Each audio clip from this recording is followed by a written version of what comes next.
So we have London, we have Israel. I wonder Reuven, and we have Beersheba. We have Israel and we have Beersheba. That's two places. Yeah, we have Reuven in Chicago. He should be logging in momentarily, hopefully. So I always forget in the very beginning to show our numbers. Our Zoom ID is 325-804-5811, password 285775. And we're the perplexed or unperplexed group. We are the reverse of Ramban's guide for the perplexed. We call ourselves perplexion for the unguided, if you will. And David here with his suit as a Darth Vader will yes.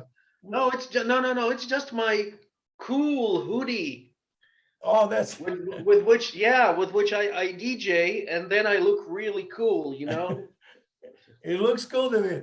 So last time, I mean, we went through introduction already. This is our session like 10, I think, 9 or 10, I forget.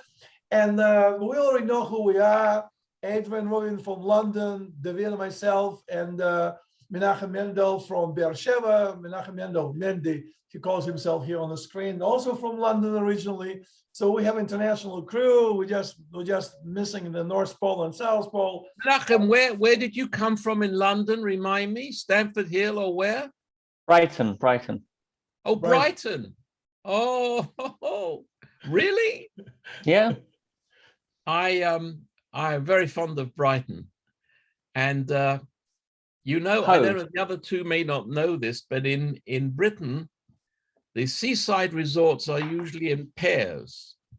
There's a high-class one and a low-class one next to each other. So where Mendy comes from, the low-class one, not that low class, is Brighton, and next door is Hove. And if they're so close and they run into each other that sometimes people don't distinguish them, and they say to someone from Hove, "Are you from Brighton?" And they say, "Hove, actually." Well, I'm really from Hove. Hove, actually. And so Hove has become known as Hove, actually, because it's their way of like saying, well, you know, not really Brighton. Brighton is a bit lower class. I'm from Hove, actually. The Iratica. It's the old city. And so it's now been known as Hove, actually. Now, there's one other thing to mention. There's a particular type of confection in seaside towns. Mendy will support this, and it's something that is called rock, and it's a long stick of pure sugar. It's pure candy, and in the inside it's white, and on the outside is always pink, unless it's very modern one. And written through the rock from one end, you can read the name of the town. So it's written Hove. But now, when you buy rock in Hove, it's written through it Hove, actually. I have no idea. Where did you come from in Brighton? Whereabouts? From Hove. Hove. My parents moved from London to Hove, and for their sort of retirement, but they never really properly enjoyed it there. I just wanted you to know, British fellers, that as far as I know, the oldest written document of anti-Semitic slur comes from England. I think it dates back to 1011 or 1012, really 1,000 years ago. As far as I know, that's the oldest written document that blames the Jews for something because they are Jews. Oh, those Jews, those dirty Jews, they did that, you know, and blah blah blah. It's was written by some Catholic monk, I think, to a higher bishop or something. Yeah, but you see, I'm reading a book now at the moment called Shakespeare and the Jews, and it's an extremely interesting book because when Shakespeare was alive, there were Jews some places in secret, but there were not many Jews at all. And the point was there was no really well-established English nation then. And so they were trying to establish themselves as something distinct, and they had to be distinct from something else. And because they all, you know, had studied the New Testament, the Old Testament, all stuff, the group they chose to be different from were the Jews. Now, that doesn't excuse their anti-Semitism in any way, but it explains it more than just purely visceral gut anti-Semitism. But it's all the way through British history. But at the same time, there have been some tremendous Philo-Semites in Britain as well. And not a balance, not as many, but yeah, it's interesting. The history of the Jews. I totally agree that this is I think it's it's a worldwide thing, you know, because when you look at nations like Denmark and Sweden and probably Norway, they probably have a common ancestor, but still they have divided into three nations. And they actually fought each other. There was a Danish-Swedish war. And because of that, there was a divide between the Danes and the Swedes. The Danes and the Swedes, they can understand each other without learning the other one's language. So if a Swedish guy visits Copenhagen, he can speak freely in Swedish and everybody understands what he says. He doesn't have to speak Danish because those languages are so close that they don't even have to have a translator. I always thought the Danish is something you eat was coffee. Yeah, probably coming from Denmark. I don't know. Danish pastry, yeah, I don't know. We need to look up the origin of that. But at any rate, it's fun, and I study the history of the Jews in Britain. There's a fascinating story. Actually, I have a wonderful manuscript that I should really destroy. But there was I explain it. There's a very famous British historian, Jewish, named Martin Gilbert. And he became Sir Martin Gilbert. And I got to know him quite well. In fact, I got to know him in Jerusalem. He was the official biographer of Winston Churchill. He wrote 8 volumes of biography and everything. And he also wrote an enormous book on the history of the Jews in Britain, but he never finished it. And he didn't finish it because, being a very famous historian, he was recruited to serve on a committee to examine why Britain went into the Iraq War on the side of America. And so he stopped writing, and his wife, his widow, Esther, who moved now to Canada, gave me a copy of the PDF. And the idea was, could we get it published? Well, you know, I'm not a historian and I couldn't say. But are you a publisher? What? Are you a publisher? Not in the least, but but you have to read it because it wasn't finished. And before Edwin destroys it, we have to read it before you destroy it. Yeah. No. Wait a minute. So she gave it to me, and then she said she's decided against getting it published because it couldn't be finished. I think somebody could finish it, not me. I'm not a historian. And she said, no, you must destroy it. Now, I could destroy the printed copy, but I still have the PDF. And I don't want anybody to say this because Esther will be upset. But to me, it's wonderful because I'm totally fascinated and entranced by the history of the Jews in Britain. Now, you know, Jews in America have no idea about Jewish history, really. And they think that America is the, you know, biggest number of Jews and so on.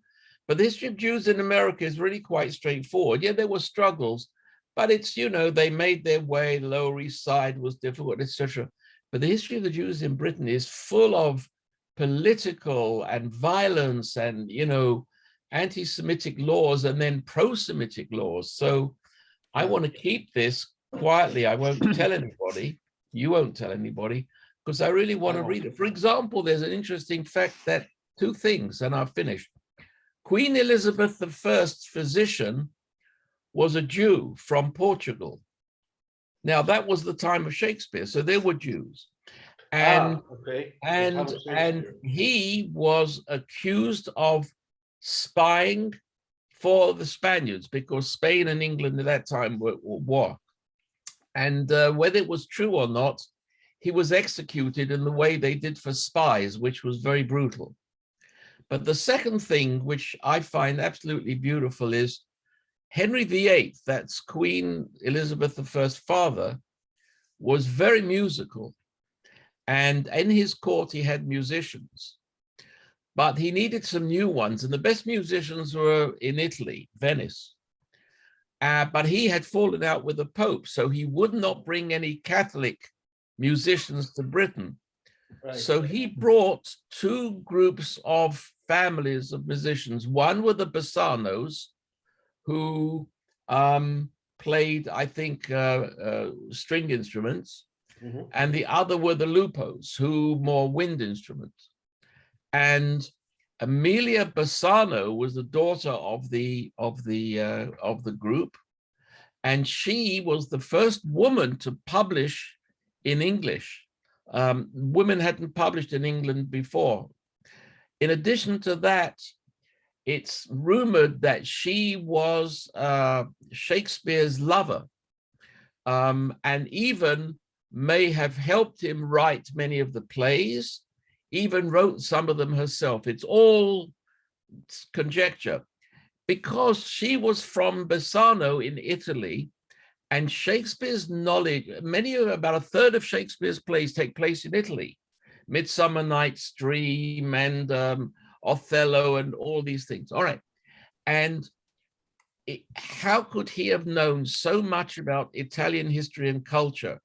Some people think he went there in a time that he disappeared for 7 years. But the other alternative is Amelia Bassano actually gave him all the Italian history. So I just enjoy it. Anyway, sorry to take up your time. Well, but that's a great introduction. We will use now Shakespeare as a jumping board to get to the good. To get to our topic today, guys. And today we I think David started it on the last session. A topic today: faith versus science, or science versus faith.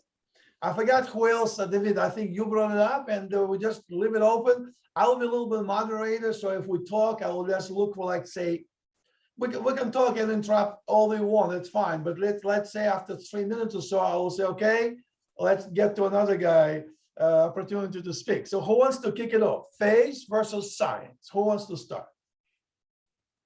Okay, I will start, and I will say that actually, I think the discussion is irrelevant.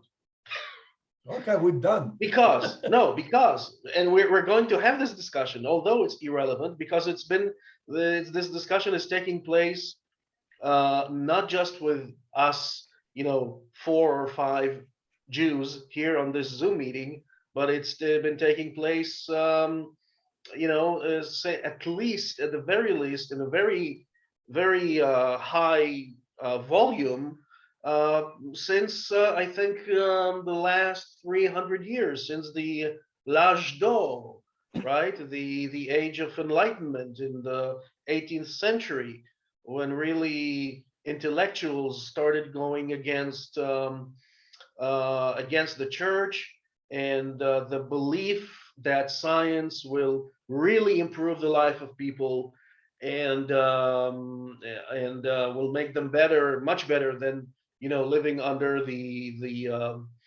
rule, the physical and the spiritual rule of the church. Of course, this had I think a profound effect on Judaism as well. This is why the Reform movement was born in Berlin in the 1850s. So the discussion is both relevant and irrelevant. It's irrelevant, in my opinion, because faith and science is like two parallel lines that don't collide. So they have no influence on one another. If you want to know something in physics, at least hardcore physics, right? you don't go to the Torah. You go to a book about physics. You go to Einstein, or you go to something like that. And if you want to know something about theory in Kabbalah, or just you want to know some a commentary on some parasha from the Torah, then you don't go to Einstein. You go to either Talmud or to one of the books written by a great rabbi. And so this thing, it's just two different subjects. It's like, for me, it's like speaking about, saying, well, is there any influence between football and music? I don't see any influence of Very football and good. music. Very good, David. So David doesn't have any contradiction with this. Menachem No, Mendel, there what is do you- no. It doesn't what do you exist. say? It's an illusion. Well, I can see a connection between football and music, and I can also Really? see huh? I'd like to hear that. Actually, at every football match, they always sing. They do. Yeah. Yes. Yeah. Well, okay. I got it Well, wrong. should we start with that, or should we start with the religion and?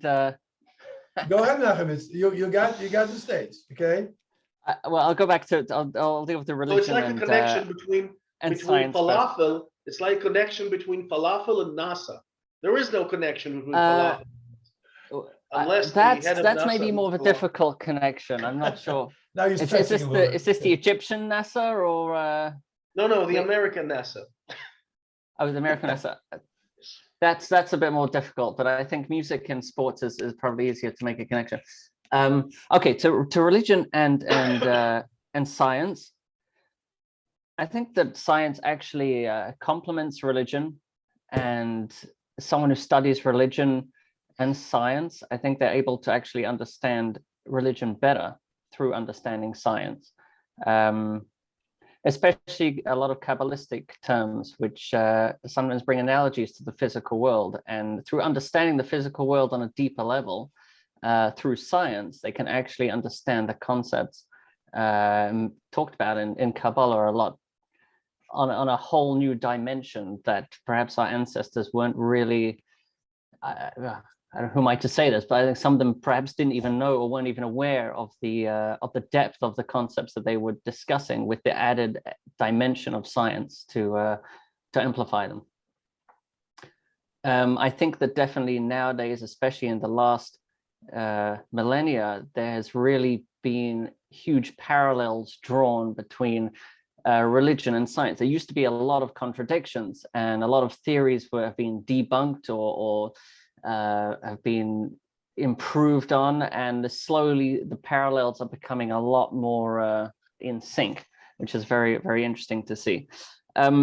I don't think there's a contradiction in the sense, when I think when science first came around, there was the reason why there was this whole discussion about, science is here and it's going to push religion out the window and it's here to prove it all wrong. It's people's perception or understanding of God was so primitive. I think the masses of people and people in those days were so superstitious because there was so much people didn't understand, and therefore belief was used in a lot of places where nowadays we can give an explanation for it and a scientific reasoning, and therefore belief is now being replaced with understanding. But that's not how we understand God. And it's great that we have this understanding. It just means our understanding of God now is just more mature and less immature as it was, for the masses of the ignorant and the farmers who just everything that happened was just a miracle. So anyway. Okay. So this is very important what you're saying. So I have two questions. Number Sure. one, do you have an example of where religion meets science, just like you said 2 minutes ago? That's one question. Just an example. And number two, if we understand the world better, and maybe like you say, we understand God better because of science, does it make God a thing that is more, that is close or closer in concept to the physical realm, and therefore we do not need religion, which is a spiritual kind of human thing based on what you said, superstition, right? I forgot the word. Based on superstition and misunderstanding of the world of the ancient people, because they didn't really know many things that we know now. So my question is this: does the scientific understanding of God, the more scientific understanding we have, makes God less of a spiritual thing and more a thing, a real thing in the world? Who wants to do it? Menachem Mendel or Adrian? No, I'm asking Mandy. Okay. oh, Okay. Well, so something that was mentioned very briefly. I mean, there was a lot of things last week that I think were left unanswered or undiscussed. But one of the things that I asked last week was, is mathematics discovered or is it created? Is it just a human creation? So this in general is a big philosophical discussion. It's a very big question. I agree. Yeah, and the same thing could be with any kind of physics, medicine, and whatever, any other of the wisdoms of the world. When it comes to Kabbalah, these are concepts, the concepts that it discusses in Hasidic mysticism that are tangible concepts, like you would say, as tangible as mathematics is tangible, and as any other scientific knowledge that we would look into. Tangible means meaning, I'll explain to you what I mean by tangible. They are concepts that have a dimension, they have a definition, and that can be understood logically by the human mind as this is the concept, it fits in this box, and that's how you use it and interact with it. Just like the concept of plus can be used in multiple ways, and it's a building block to understand other mathematical concepts. So right. Too, so tangible is like tangible is like you would say something that is solid. It is something that is graspable by the human experience. That's right. What I would say tangible. There are things that are perhaps not tangible. There is no way to put it into a box or describe or define what it is. So that's, maybe it's the wrong word. You say, no, I just wasn't sure about the meaning of the word. Yeah. So, and you want an example? So I can give you an example. So there's a lot of time when the word light is used, the light, the infinite light. Okay. Yes. So people say, oh, the light at the end of the tunnel, all this kind of, I saw the light of God, I experienced the light. So Kabbalistically speaking, it's not it's not light like you see and like people see and like, oh, it's a feeling and an emotion. That's not at all what it is. The concept of light is just a very, if we look at it from scientifically, nothing can live without light. It's the source of all life. You can't even see anything or perceive anything. Nothing exists without light. You can put all different kinds of infractors in front of light and the source of light still stays the same. So these are all things you can say, like God in his essence still stays the same, but in practicality, everything looks different and separated from each other. How can that be? So these are, the more we understand the concept of light, you can also ask, there's another interesting discussion that says, look, there are three kinds of light related to the source of light. You have the light inside the source itself, which hasn't come out yet. You have the light source that emanates, which is around the source, and then you have the light that actually comes out, the photons that really come out and come into our eyes. Now we could ask a question. This is a scientific question: which light is really closer to the source of light? So you can look at it to say, well, physically speaking, the light that may be inside the light itself, it could actually be closer to the source of light. But on the other hand, if the light wouldn't come out of the source and wouldn't go into your eyes, you would have no idea that light is even there. So you're only able to perceive the light, and the light is only in existence because it actually came out and it came into your eyes. So technically speaking, the light that actually came out is really the closer light to the source. Because of it, the light exists. So these are concepts. No, light exists because you see it. Well, actually, light exists because you have eyes. Or because it is now perceivable. And you are therefore not it is blind, thank God. right. So, It's interesting you said, because I was just reading somewhere today, if you all heard it somewhere, that in the vacuum, in outer space, when there's a laser beam going by, you don't see. You can't see light. You don't see light, exactly. So look, there are concepts like this which are applicable within, and the more we understand it, and the more science develops this, and different kinds of light, and then the whole spectrum of light and colors, that it just helps us understand these concepts on a greater level. And that's just one example, light. I mean, there's hundreds of examples in medicine, psychology, and everything that just all amplifies and all kinds of concepts and ideas. And I think it just all fits together very beautifully. Well, let's pass it to Adrian. What do you have? I just still didn't understand the connection between that to a spiritual light, but okay. Well, it's not, that's what I'm saying, is that it's not a spiritual, when people say spiritual light, I have no idea what that is either. Just like, I assume, just like you don't know what it is, I don't know what it is either, but it's the concept. That's fine. Yeah, absolutely. But what I was asking, but please forgive me for Sure. pressing on this. Pressing on this, but no, you said that like you have an example of where religion and science meet. So I want an example for that. You said there's many examples. Oh, so I gave an example of where understanding science more can help understand religion more. So if you want to see where they actually meet each other. So understanding. Okay. So well, we do agree that the light is the first thing that God created. It's written in the Torah. The first thing, Vayehi Or. That's before everything. That could be a belief. That's probably fits in the belief. That could also you can't be a prove belief, it, but I think it's right? very. Okay. I think it's quite logical that the Torah exactly chose to begin with light. So when it says light, that's exactly the same concept that was discussed, the abstract connotation of light, as opposed to light in the physical sense. In that I agree. Yes. Okay. All right, let's give Adrian page. the chance to mention. He tried a couple of times. Okay, go ahead. Sorry. No, it's okay. First of all, I didn't know exactly what we were going to talk about, and it's going to be difficult for me to develop my ideas in a comprehensible sequence in a short period of time. But this is things that occur to me. The first of all is I come from a quite agnostic perspective.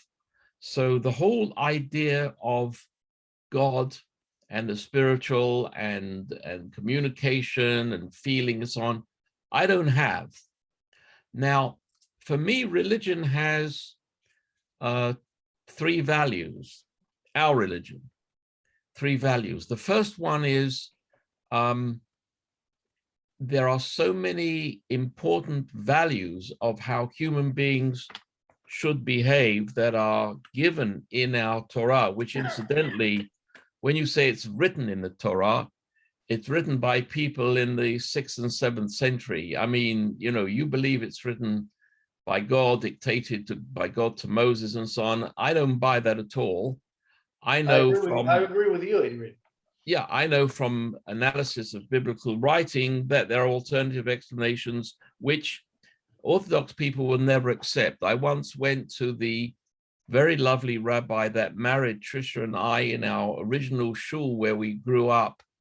And I said to him, what do you think of biblical criticism? And his answer was absolutely classical. He didn't say, I disagree with it. He, in other words, that if you look at Yeshayahu, there are 3 separate authors in it. He didn't say, I disagree with that. He says, I don't even bother with it, which is a very closed way of thinking or of not thinking.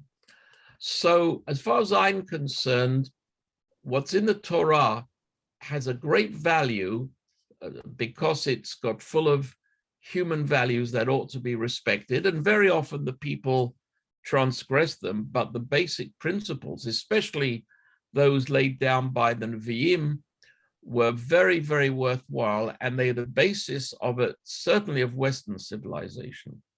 The second benefit of religion for me is that it joins me to the people that I appear to have been descended from. I did one of these DNA things, and I was very disappointed the first time. I was 98% Ashkenazi.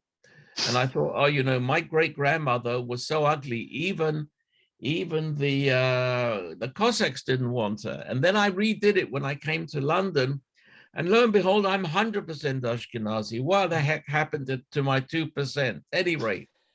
But to me, the Torah and studying it and the history and everything gives me a place that I feel I am in the world. And I quite happy to know that there are people that really believe in the existence of God and go through all these complicated reasonings and so on. And that doesn't bother me at all. I just don't get it. Now, maybe if Mendy is right, one day I will, and suddenly I will have what happened to Saul. Shaul became Paul on the way to Damascus. He had an epiphany. I may get that. I don't think so. But from the point of view of science, science doesn't help me understand God because it doesn't really address that. Now, you know, Spinoza and Einstein had a view of God, which was nature was everywhere. I don't buy into that either. I just happen to know that the world exists. I can't explain or understand it all, but I'm glad it's there. Now, Jonathan Sacks was always very wise, but also very glib.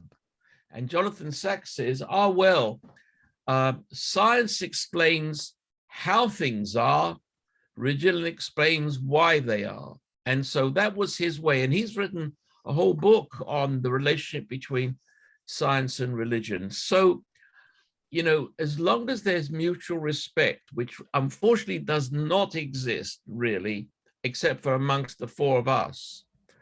But as long as there's, for someone to say, I don't even bother to think about biblical criticism, that is mutual disrespect. As long as there's mutual respect, then I'm quite happy for you, Mendel and Reuven, when he was here and so on, to believe in God. Doesn't bother me at all to converse with you and so on. So science. By the way, but just interject, Reuven didn't join us because he happens to be flying. He's right now in between flights. He's flying from Chicago to one of the other grandkids in the U.S. So, all right, I forgive him. I forgive him. And so now you asked, does mathematics exist by itself? What is the sound of the tree falling in the forest when there's no one there to hear it? What is so extraordinary about mathematics, it would not exist without people, humans. But on the other hand, the relationships between numbers are not anything that we invented. I'm studying now a musical instrument, ukulele, as it happens, and I'm learning a little bit of musical theory. And what is so wonderful about it is nobody sat down and wrote musical theory that told you how to play the piano.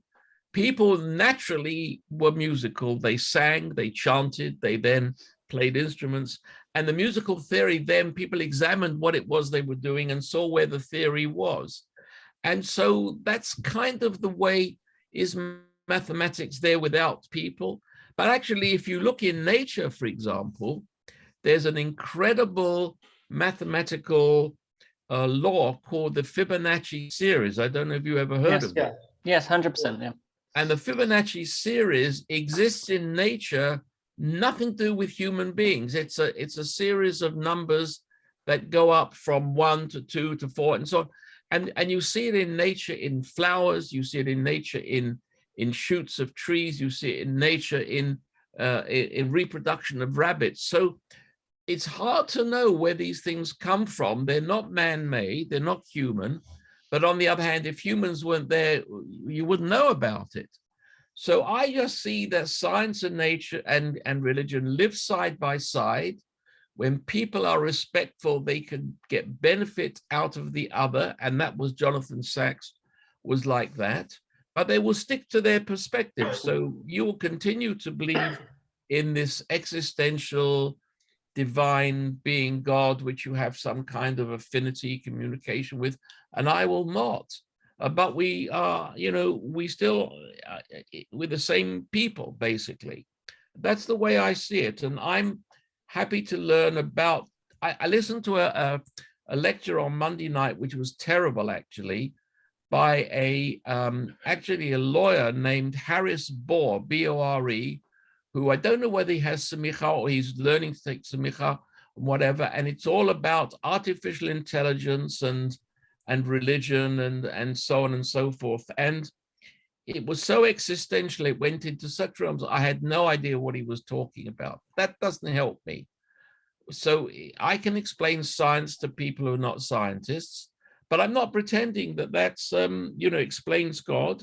It doesn't explain religion. I think these are things that exist in parallel, and we take out of them those parts that we want. I don't take out of it this relationship with a divine being. I just haven't grasped that yet, but I do take out of it that I like religion a lot, as long as there's mutual respect.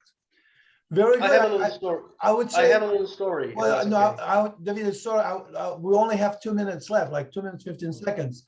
So time flies, every time we do this things, people say, I thought it's like only like 4 minutes we talk. We talk almost for 40 minutes, guys. Interesting. The format of our talks is very open. We don't mind to go off tangent. That's fine. So we have a theme, and we can go around the theme and not even cover the theme very much. So what do we suggest in the last 2 minutes for the next time when we get next Tuesday? What would you like to talk about, guys? Or we don't even pick the theme. We can just simply meet and see what happens. But if you do want any specific, let us. What do you think? I have something, and Okay. something that I have is, let's assume that religion is real and that people need it and have it. What I find really curious is how the religions differ. For example, the Eastern religions have hundreds of gods, but they're not idiots. I know some of and they're not unpleasant. I know I have wonderful friends who are Hindus and so on. I have a lot of difficulty with Islam because I think it wanders too far away from being humanistic. But there are these different religions. Why are the Sunni and the Shia hate each other more than they hate the Jews? Why? I will explain, because I know Islam, but I will. What I'm saying is, but there's not just, that's one question, but look at the Hindu versus Muslims in India. Look at the Catholic. Good question. I mean, I'm game for next week. Yes, it's only 30 seconds, guys. Let's start the next one about how does our religion fits into other religions, or how do other religions fit now? Menachem, you want to say quick? Can we meet now for another 20 minutes? If you like to, Andrea, David. No, yeah, I can do it. Okay, Sure. well, then wonderful. Okay, let's say 10 more seconds. I'm not gonna. Once we kicked out in about 10 seconds, just log back in. Yeah. 7. Okay, I like this 6, question. I've 5, got something to say on it. 3. Next segment is coming.